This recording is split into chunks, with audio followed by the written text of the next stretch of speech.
युद्धकांड 83वां सर्ग।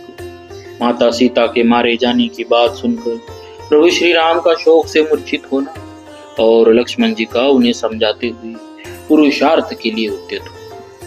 भगवान श्री राम ने भी राक्षसों और वानरों के उस महान युद्ध घोष को सुनकर जामवान से कहा, सौम्य, निश्चित ही हनुमान ने अत्यंत दुष्कर कर्म आरंभ किया है, क्योंकि उनके आयुधों का यह महाभयंकर शब्द सुनाई पड़ता है। अतः ऋक्षराज, तुम अपनी सेना के साथ शीघ्र जाओ और जूझते हुए कपि श्रेष्ठ हनुमान जी की सहायता करो। तब बहुत अच्छा कहकर अपनी सेना से घिरे हुए ऋक्षराज जामवान लंका के पश्चिम द्वार पर, जहां वानरवीर हनुमान जी विराजमान थे, आए। वहां ऋक्षराज ने युद्ध करके लौटे और लंबी सांस खींचते हुए वानरों के साथ हनुमान जी को आते देखा। हनुमान जी ने भी मार्ग में नील मेघ के समान भयंकर ऋक्ष सेना को युद्ध के लिए उद्यत देखा। उसे रोका और सबके साथ ही वे लौट आए। महायशस्वी हनुमान जी उस सेना के साथ शीघ्र भगवान श्री राम के निकट आए और दुखी होकर बोले, प्रभु, हम लोग युद्ध करने में लगे थे। उसी समय समर भूमि में रावण पुत्र इंद्रजीत ने हमारे देखते देखते रोती हुई सीता को मार डाला है। शत्रुदमन, उन्हें इस अवस्था में देख मेरा चित्त उद्भ्रांत हो उठा है। मैं विषाद में डूब गया, इसलिए मैं आपको यह समाचार बताने के लिए आया। हनुमान जी की यह बात सुनकर श्री राम जी उस समय शोक से मूर्छित हो जड़ से कटे हुए वृक्ष की भांति तत्काल पृथ्वी पर गिर पड़े। देवतुल्य तेजस्वी श्री रघुनाथ जी को भूमि पर पड़ा देख समस्त श्रेष्ठ वानर सब ओर से उछलकर वहां पहुंचे। वे कमल और उत्पल की सुगंध से युक्त जल ले आकर उनके ऊपर छिड़कने लगे। उस समय वे सहसा प्रज्वलित होकर दहन कर्म करने वाली और बुझाई न जा सकने वाली अग्नि के समान दिखाई देते थे। भाई की यह अवस्था देखकर लक्ष्मण को बड़ा दुख हुआ। वे उन्हें दोनों भुजाओं में भरकर बैठ और अस्वस्थ हुए श्री राम से यह युक्त एवं प्रयोजन भरी बात बोले, आर्य, आप सदा शुभ मार्ग पर स्थित रहने वाले और जितेंद्रिय हैं, तथापि धर्म आपको अनर्थों से बचा नहीं पाता है, इसीलिए वह निरर्थक ही जान पड़ता है।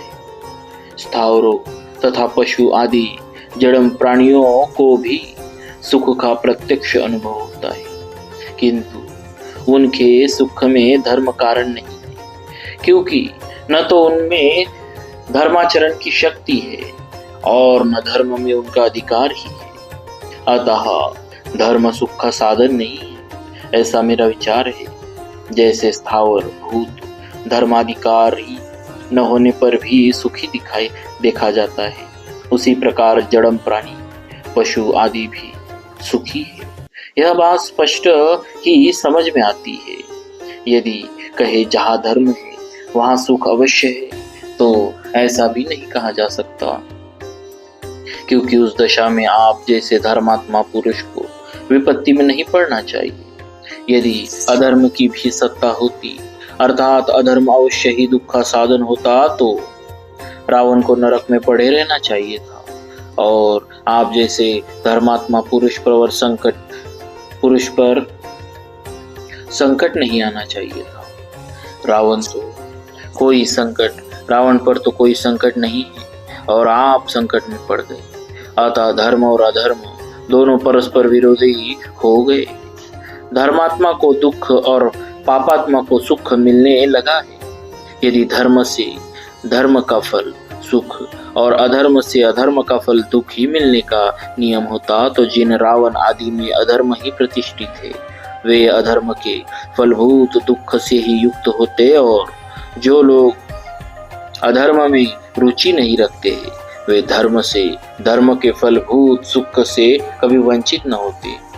धर्म मार्ग में चलने वाले इन धर्मात्मा पुरुष को केवल धर्म का फल सुख ही प्राप्त होता, किंतु जिनमें अधर्म प्रतिष्ठित है उनके तो धन बढ़ रहे हैं और जो स्वभाव से ही धर्माचरण करने वाले हैं वे क्लेश में पड़े हुए हैं। इसीलिए ये धर्म और अधर्म दोनों निरर्थक है। रघुनंदन, यदि पापाचारी पुरुष धर्म या अधर्म से मारे जाते हैं तो धर्म या अधर्म क्रिया रूप होने के कारण आदि मध्य और अंत 3 ही क्षणों तक रह सकता है। चतुर्थ क्षण में तो वह स्वयं ही नष्ट हो जाएगा।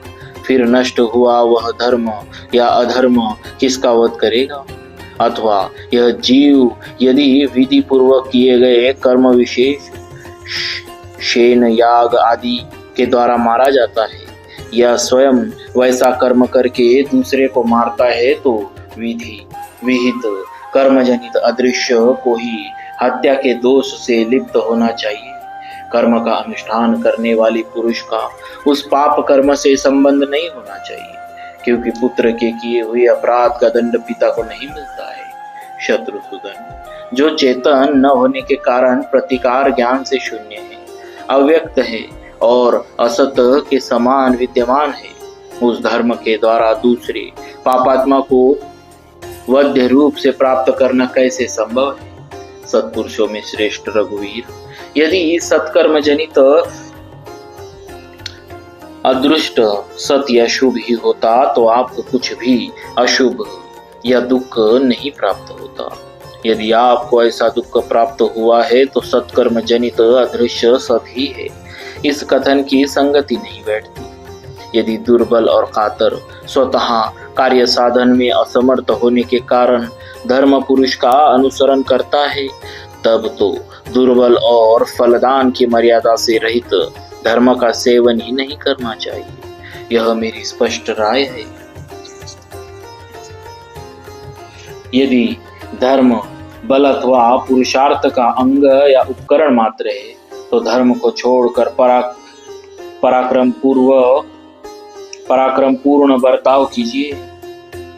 जैसे आप को प्रधान मानकर धर्म में लगे हैं, उसी प्रकार बल को प्रधान मानकर बल या पुरुषार्थ में ही प्रवृत्त हुई।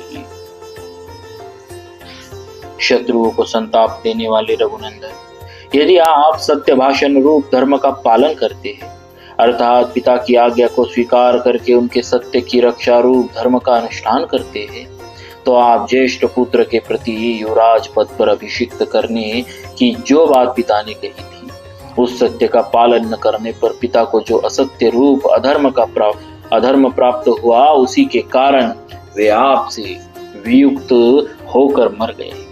ऐसी दशा में क्या आप राजा के पहले कहे हुए अभिषेक संबंधी सत्य वचन से नहीं बंधे हुए थे? उस सत्य का पालन करने के लिए बाध्य नहीं थे? यदि आपने पिता के पहले कहे हुए वचन ही पालन करके युवराज पद पर अपना अभिषेक करा लिया होता तो न पिता की मृत्यु होती और न सीता हरण आदि अनर्थ ही संघटित हुए होते। शत्रुदमन महाराज, यदि केवल धर्म अथवा अधर्म ही प्रधान रूप से अनुष्ठान के योग्य होता तो वज्रधारी इंद्र पौरुष द्वारा विश्वरूप मुनि की हत्या अधर्म करके फिर यज्ञ धर्म का अनुष्ठान नहीं करते। रघुनंदन, धर्म से भिन्न जो पुरुषार्थ है उससे मिला हुआ धर्म ही शत्रुओं का नाश करता है। अतः काकुस्थ्य प्रत्येक मनुष्य आवश्यकता एवं रुचि के अनुसार इन सब का धर्म एवं पुरुषार्थ का अनुष्ठान करता है। तात राघव, इस प्रकार समयानुसार धर्म और पुरुषार्थ में से किसी एक का आश्रय लेना धर्म ही है, ऐसा मेरा मत है। आपने उस दिन राज्य का त्याग करके धर्म के मूलभूत अर्थ का उच्छेद कर डाला। जैसे पर्वतों से नदियां निकलती है, उसी तरह जहां तहां से संग्रह करके लाए और बढ़े हुए अर्थ से सारी क्रियाएं, चाहे वे योग प्रदान हो चाहे भोग प्रदान, संपन्न होती है। निष्काम भाव होने पर सभी क्रियाएं योग प्रदान हो जाती है और सकाम भाव होने पर भोग प्रदान।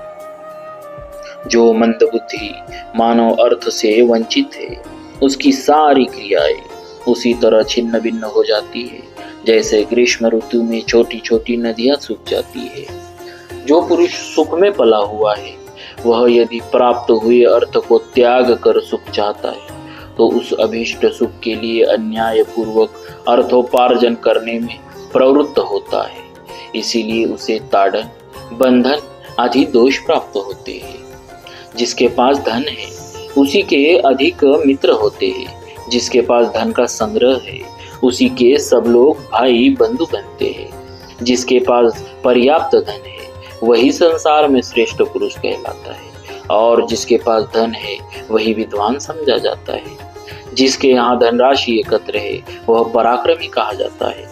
जिसके पास धन की अधिकता है वह बुद्धिमान माना जाता है। जिसके यहाँ अर्थ संग्रह है वह महान भाग्यशाली कहलाता है, तथा जिसके यहाँ धन संपत्ति है वह गुणों में भी चढ़ा बढ़ा समझा जाता है। वह गुणों में भी बड़ा चढ़ा समझा जाता है। अर्थ का त्याग करने से जो मित्र का अभाव आदि दोष प्राप्त होते हैं उनका मैंने स्पष्ट रूप से वर्णन किया है। आपने राज्य छोड़ते समय क्या लाभ सोचकर अपनी बुद्धि में अर्थ त्याग की भावना को स्थान दिया, यह मैं नहीं जानता। जिसके पास धन है उसके धर्म और काम रूप सारे प्रयोजन सिद्ध होते हैं। उसके लिए सब कुछ अनुकूल बन जाता है।